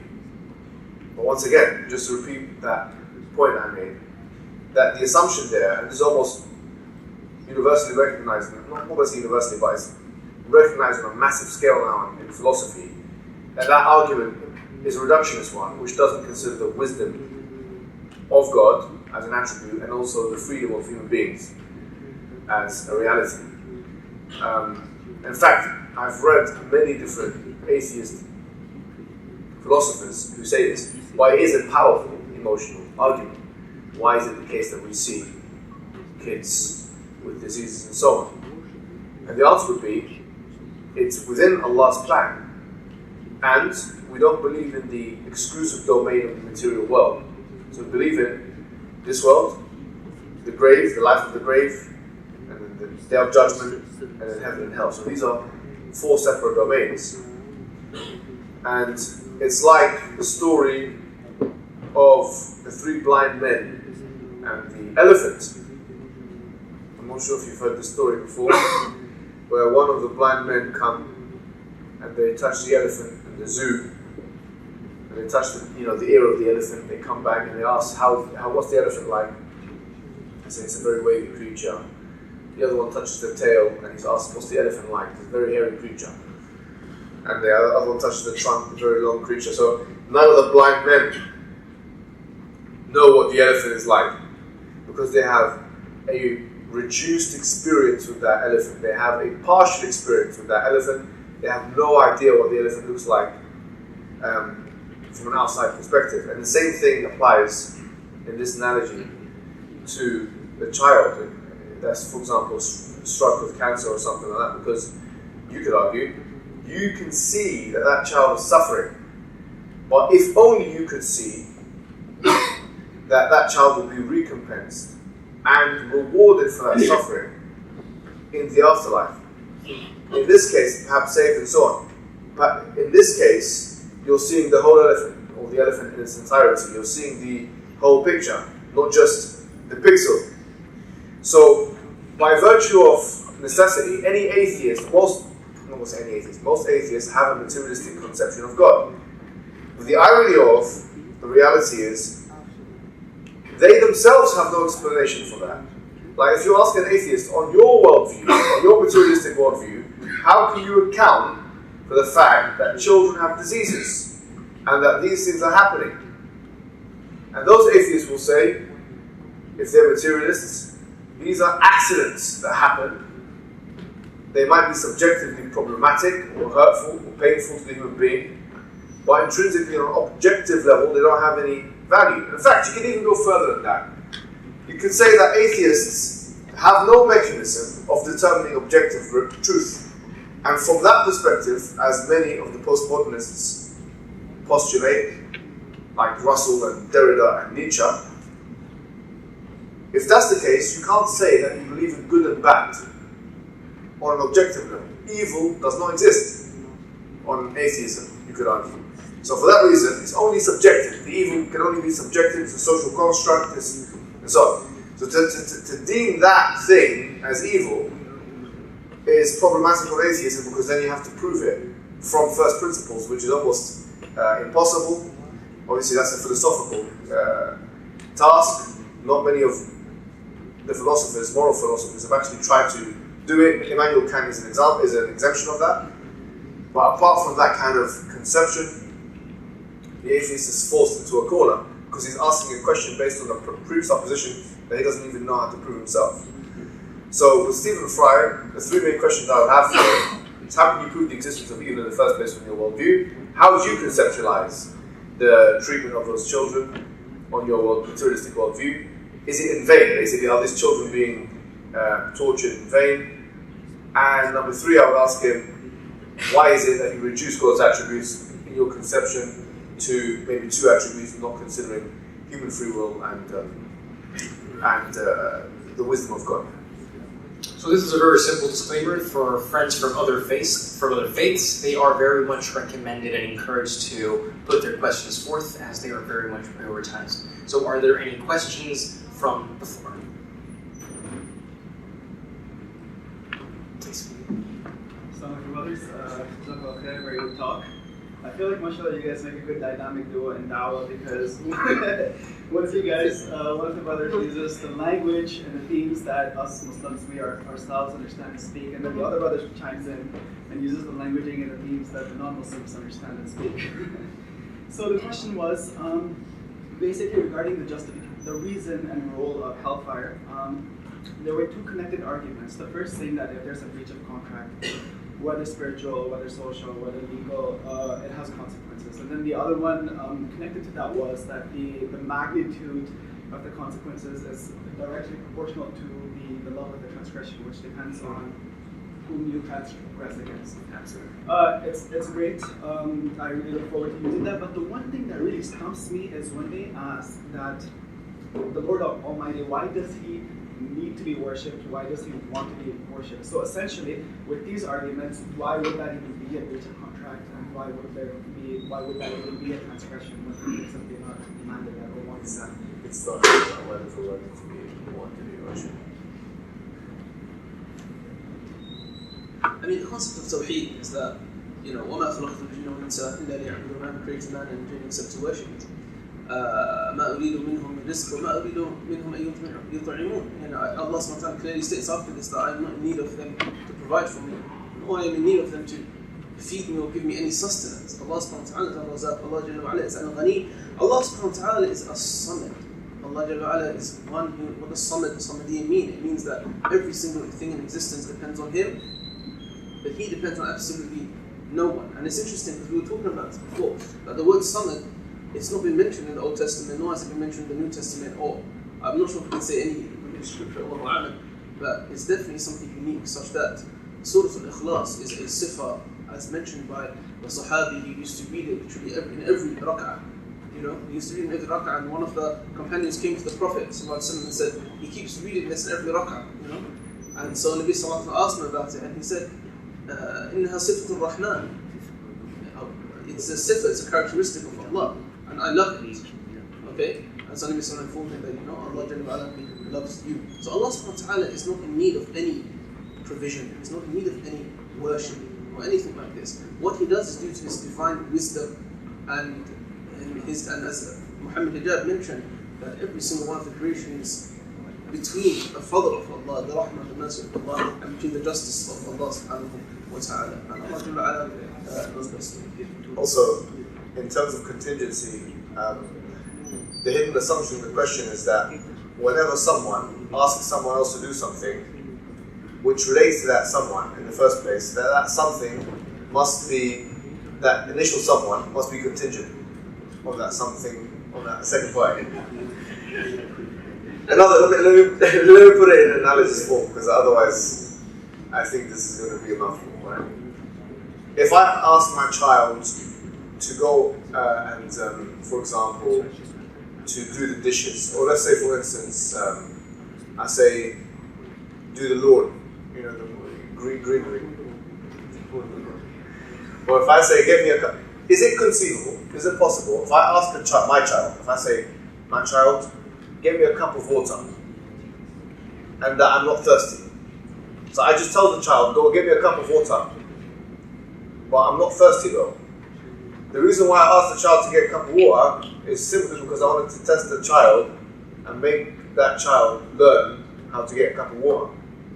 I know it's going to be in that child's interest. Now, on the face of it, one might think, okay, well, this looks like he's giving me a cup of water because I need it. I could get that cup of water, just leave it there, or put a plant in it or something, right? I don't need to drink that cup. So the fact that I'm asking my child to get a cup of water is not a necessary indication that I need to drink. Does that make sense? And the fact that Allah asks us to worship Him is not a necessary indication that He needs to worship. Same thing. So with the analogy, hopefully it makes it more clear. Does that make sense? الذي خلق الموت والحياة ليبلوكم أيكم أحسن عملا. Allah subhanahu wa ta'ala says the reason for the creation is that He has created life and death to test you, to see which of you is best in action. Are there any questions from the floor? Before taking you, brother, I'd please appreciate if you may be patient with me in this very upcoming question, and that is, does Islam believe in karma? You've got to be careful with the word karma because it comes from Eastern traditions and actually it's from Hinduism and Buddhism. So there's religious connotations to that word. But we do believe kama tudin tudan. As you are done, it will be done to you. And this you could say is the sunnah, kawniyya of Allah subhanahu wa ta'ala. It's like universal kind of sunnah of Allah, that however a person is, likewise it will be dealt to him accordingly as well. Yes, please. I would like to understand the difference, how Salafis differ from the others regarding the appearance of Allah. I would appreciate if that question can be discussed later at the venue so that non-Muslims would get the most out of what's the purpose of this very And also, the seminar on the weekend will just slightly be discussing this as well. Thank you very much. International use of Allah subhanahu wa ta'ala. Thanks. So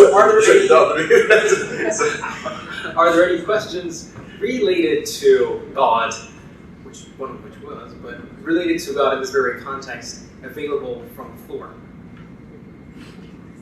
Any questions? There's a question from the sister. Yes, please. Can you hear me? I have a friend who's recently been struggling with prayer.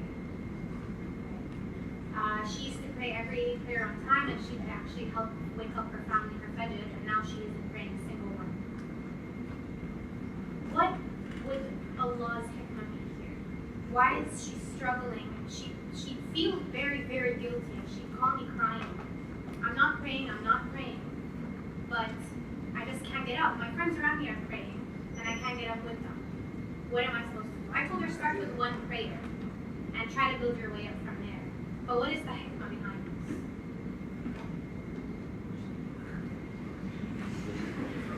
Maybe she's, I was going to say, maybe she's possessed. No, because if she's saying that she can't control her body, she can't control her No, body. she can control her body. It's just that Yeah. she's at war with herself. She should get something, but she doesn't want to. Wallahi, you know, subhanAllah. Firstly, to be honest, I was thinking about Ruqya as well. I was thinking about that maybe someone should be read on her and these kind of things. But, you know, the hikmah of Allah Jalla wa Ala, look, we believe that all of the actions of Allah are mu'allala, alright? There's a reasoning behind everything. There's a reason behind everything, right? There is a hikmah and a wisdom behind everything as well. We don't know all of them. Which is why even in fiqh, even in usul, we say, you know, there are certain rulings. We don't know the ruling of it. We don't know the wisdom or the wisdom behind it. Okay, but we still do it. Only Allah Jalla wa Ala knows the full wisdom. But we believe that. But I think the issue here is using, you know, you have to be careful about using this as an excuse as well. Okay, I'm falling into Jabariya, falling into Jabr, falling into the fact that, wait a minute, you know I have to do this, but, you know, I'm just not doing it, you know, I can't do it. And I think, subhanAllah, you know, on a more spiritual aspect, I think we should address your friend spiritually. We should address your friend with, you know, come from a more psychological, spiritual angle, more than anything else, more than a logical route. Because the reason why people do not pray salah, the reason why, not only that, the reason why people commit ma'asi and commit sins and stuff like this, we have to deal with them. They know it's wrong. We know it's wrong. We all sin, subhanAllah, and don't get confused, brothers and sisters. Every son of Adam is a sinner. Every son of Adam is a sinner. And the best of those are those who repent. So we know it's wrong. But the question is, we need a spiritual antidote. We need the spiritual antidote. We need to cleanse and purify our hearts. And really awaken our fitrah, as the brother was talking about. We need to awaken our fitrah. Why are we here? Why are we present? Why is Allah consistently bestowing upon us blessing after blessing after blessing, and yet we do not give Him that which He's deserving of? Allah subhanahu wa ta'ala knows best. Do you have a follow-up? Okay, so many religious people say God hates X. X being sinners, i.e. adulterers, homosexuals, etc. How can I join a religion whose people will discriminate such sinners by describing God in such a way? The person who's asked that question is really using the language of like Western human rights, like discrimination, discriminating against these things. Okay, look, I mean, the Quran doesn't actually say God hates any human being. If you look at what the Quran says, it says, "Inna Allah la yuhib." That's usually the formulation. Allah does not love this. But that's not to say that Allah doesn't hate certain people that manifestly only show sins or only have false beliefs to offer and only reject the truth when it's come to them and so on. So, in terms of the examples that they gave in the question, it's very possible for someone to be a homosexual, for example, right? And Allah, for Allah to love them. Because it's not about, first and foremost, the feeling that they have, as we've discussed. in other places.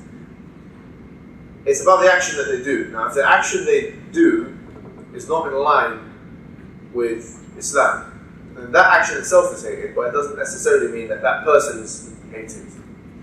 Someone could be, like we all are sinners, we could be sinners, the action is makruh, it's hated, but it doesn't mean that it necessarily follows that we are hated as well.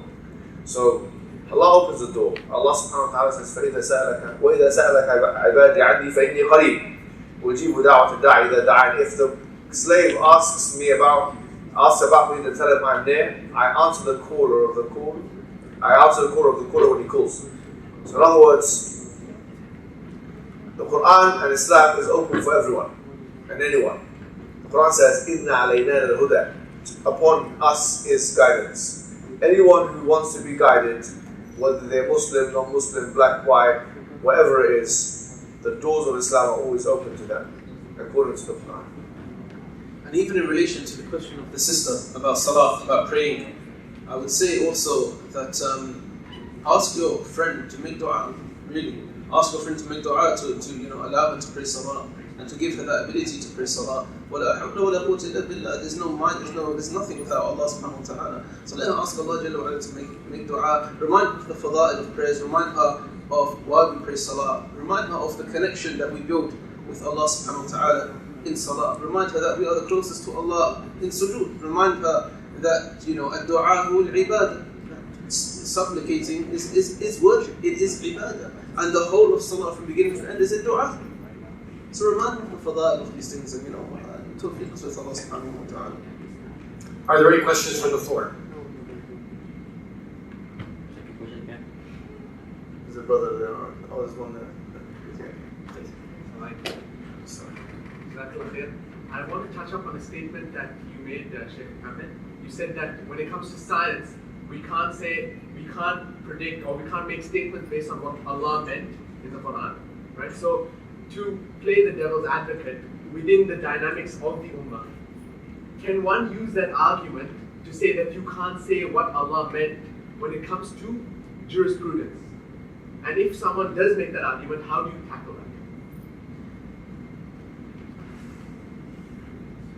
The rulings in Islam of two. They are those which are from the qat'iyat, and they are those, this word, qat'iyat, and they are those which are dhanniyat. What does qat'iyat mean? Let's go to the first one. How do you translate that? The translation. Absolute certainty. There are rulings which are absolute certainty. Okay? There are rulings which are absolute certainty, and there's no room for movement in this. And these are rulings that are subject to clear texts, which do not have a single interpretation more than one. It's only has one interpretation. Or it's an issue of consensus, of ijma', of consensus, which is one of the great legal sources and evidences in this deen. Such as, for example, the alcohol is permitted. For Allah, don't delete that from camera. The alcohol is haram, or that zina is haram, or that stealing is haram. These are things in which no two Muslims dispute on. And so if a faqih comes, a scholar of jurisprudence comes and says, you know what, I think I can infer from the Quran that zina is halal, or that khamr, alcohol is halal, or that, you know what, I don't need to pray Maghrib 3 rak'ahs, I can pray it 4 if I want. That's immediately rejected by the virtue of ijma', by the virtue of clear text that don't have a single interpretation. No two Muslims dispute on this. As for the dhanniyat, which are speculative in nature, then this is what we refer to as being a rahmah, a mercy from Allah subhanahu wa ta'ala. Why? Because there is valid dispute in most of them. There is valid dispute in most of these, which is why you have the madhab. You have Imam Abu Hanifa, rahimahullah, saying this, and Imam Shafi'i saying this, and Imam Ahmad ibn Hanbal saying this, Imam Malik, and so on and so forth. And we can never state that one is more correct than the other. Yes, subhanAllah, brothers, pay attention, inshallah. Pay attention. We cannot say that Imam Shafi'i, I know Malaysia, they're Shafi'i here, right? Yeah. We cannot say that Imam Shafi'i is more right in this issue, or he is right in this issue, and everyone else is wrong in this issue. Because this is something that is speculative in nature. And there is a concept amongst the scholars of usul, which is that la inkar fi masail al-khilaf, as-sa'iq. That there is no inkar, how do you say this? There is no you can't say that you're wrong in issues which are valid, in issues which have a valid dispute amongst the scholars. So in answer to your question, bro, there are places in which we can maneuver, and there are places in which we cannot maneuver at all. And issues like scientific miracles, there's a slight room of maneuvering. However, if we say Allah categorically meant X, Y, and Z, we've now crossed the realm now. We've now crossed it from the speculative nature right to the qat'iyah, the certain absolute nature. We'll be completely wrong. If God is just, why did He create some people, Muslims, but us non-Muslims have to struggle to leave our parents and come onto another religion? So, once again, Allah subhanahu wa ta'ala, He places people in certain positions through His wisdom. And the assumption is that born Muslims have an advantage at all times, which is a false assumption, I would say. Because international realities bear witness to the opposite of that. For example, what's going on in Burma? You have people that are supposedly born Muslims, but as a result of their Islam, continue to be punished by the government. But the question of spiritual entitlement, or the bigger question of spiritual accessibility, goes back to the lecture that we put forward and saying that actually, if someone has not received the message, or they have received a distorted version of the message, then Allah subhanahu wa ta'ala will have to, according to the hadith, give them a test on the Day of Judgment. So Allah subhanahu wa ta'ala doesn't give a spiritual advantage to those who are born Muslim by virtue of the fact that they're born Muslim, because they could be born into a Muslim family, reject the message, leave Islam, and be punished in the hereafter, whereas someone who dies as an atheist, for example, or dies as a Christian or a Jew or a Hindu, who has only received or only understands Islam in a distorted way, Imam al-Ghazali says, for those people, even if they have heard, for instance, the Prophet Muhammad ﷺ, his name, but all they know of him are the lies that are attributed to him, say for instance through media, then they are not, for example, condemned to the hellfire. They would have to be given an independent test on the Day of Judgment. And so we don't think that anyone is placed, whether man or woman, black or white, born in Muslim family or non-Muslim family, that anyone has a spiritual advantage over anyone else. Everyone has equal accessibility to guidance, even though on the face of it might seem it's not the case. That's not considering the Day of Judgment. Are there any questions from the floor?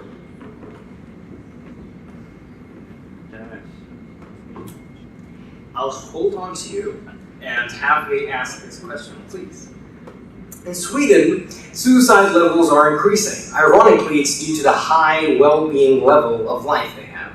Let's get to the point.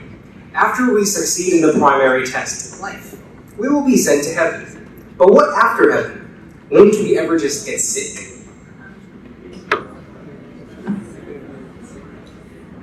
No.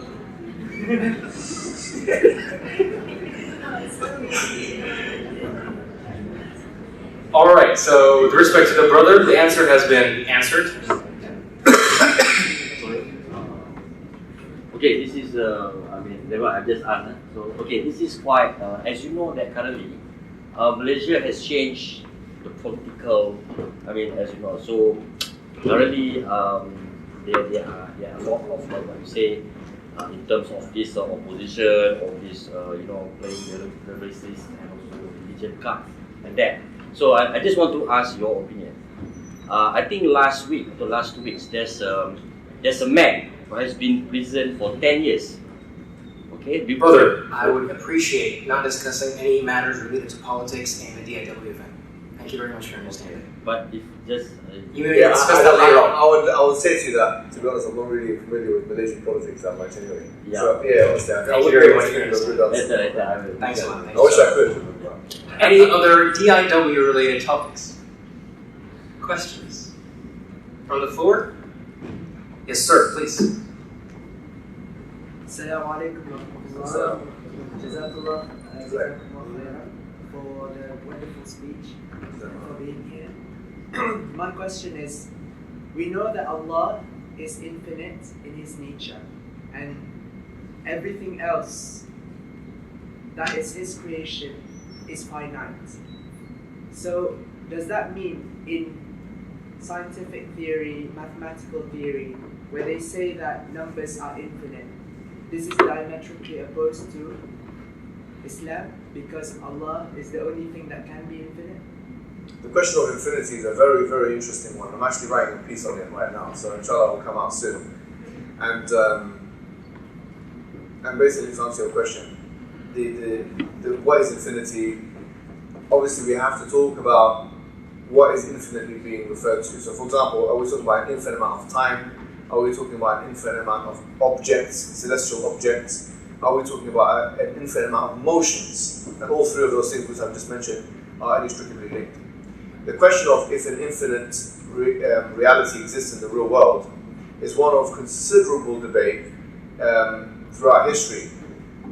So for instance, obviously Aristotle did believe in an infinite, although quite ironically he did not believe in an infinite regress of causes. He was one of the first to postulate this, that you can't have an infinite regress of causes.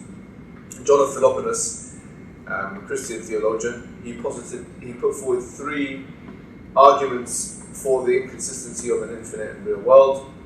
One of them, which I think is probably the most easy to understand, is the fact that if infinity in time is being referred to, then infinity by extension would have to be getting bigger as time goes forward, and that would be a contradiction to infinity, because he says, how could time go on? And if time was infinite in the past, if time is going on, that would add to the infinity. And infinity, if it goes bigger, how could infinity go bigger if it's infinity? Al-Ghazali has four arguments in his Tahafut al-Falasifa against infinity. One of them is quite interesting. He says, if you believe that the universe always existed, or that universe always existed, then, for instance, the revolution of celestial spheres in the universe, have they been revolving for an infinite amount of time? If so, the next revolution of the sun, for example, is that infinity plus one.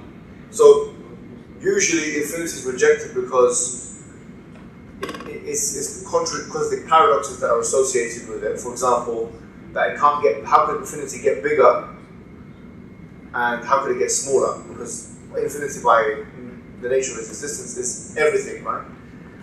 How could infinity be an odd number or an even number? Because you can't have an odd and even number at the same time exist from a mathematical perspective.